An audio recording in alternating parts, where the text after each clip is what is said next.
بسم اللہ الرحمن الرحیم۔ السلام علیکم۔ ذوالحجہ کا مبارک مہینہ اپنی تمام تر رحمتوں اور برکتوں کے ساتھ رواں دواں ہے الحمدللہ۔ یہ وہ عظیم مہینہ ہے جس میں لاکھوں مسلمان حج کی سعادت حاصل کرتے ہیں اور اللہ کی راہ میں اپنے جانوروں کی قربانی پیش کرتے ہیں۔ لیکن کیا آپ جانتے ہیں کہ قربانی کا اصل مقصد کیا ہے اور وہ کون سی عام غلطیاں ہیں جو ہمارے اتنی بڑی عبادت کو ضائع کر سکتی ہیں؟ آج کی ویڈیو اسی موضوع پر ہے۔ سب سے پہلے قربانی کے فضائل۔ ناظرین، قربانی صرف ایک رسم یا گوشت کھانے کا نام نہیں، بلکہ سنت ابراہیمی اور اطاعت الہی کی ایک عظیم الشان علامت ہے۔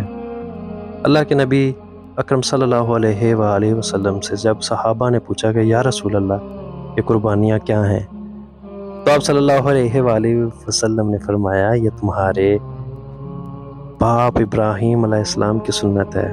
حدیث مبارکہ میں آتا ہے کہ قربانی کے جانور کے خون کا پہلا قطرہ زمین پر گرنے سے پہلے ہی اللہ تعالیٰ بندے کے گناہوں کو معاف فرما دیتے ہیں، اور جانور کے جسم پر موجود ہر ایک بال کے بدلے ایک نیکی لکھی جاتی ہے۔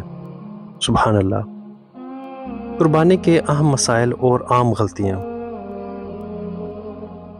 یاد رکھیے، اس عظیم عبادت کا پورا ثواب تب ہی ملے گا جب یہ شرعی اصولوں کے مطابق ہو۔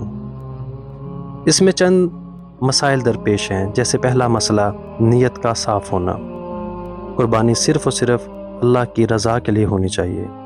اگر نیت میں دکھاوا ہو، سوسائٹی میں ٹور بنانا ہو، گوشت کا لالچ ہونا ہے، تو یہ قربانی قبول نہیں ہوگی۔ دوسرا مسئلہ جانور کی عمر اور صحت پر ہے۔ قربانی کا جانور عیب دار نہیں ہونا چاہیے۔ اندھا، شدید لنگڑا، بہت زیادہ بیمار یا ایسا کمزور جانور جس کی ہڈیوں میں گودا نہ ہو، اس کی قربانی جائز نہیں۔ تیسرا مسئلہ قصاب کی اجرت۔ اکثر لوگ قصاب کی مزدوری میں قربانی کا گوشت یا کھال دے دیتے ہیں۔ یاد رکھیں، قربانی کو اس کی الگ اجرت پیسوں میں ادا کریں۔ چوتھا مسئلہ حقوق العباد اور صفائی۔ جانور ذبح کرنے کے بعد گلی محلوں میں گندگی چھوڑ دینا یا پڑوسیوں کو تنگ کرنا گناہ ہے۔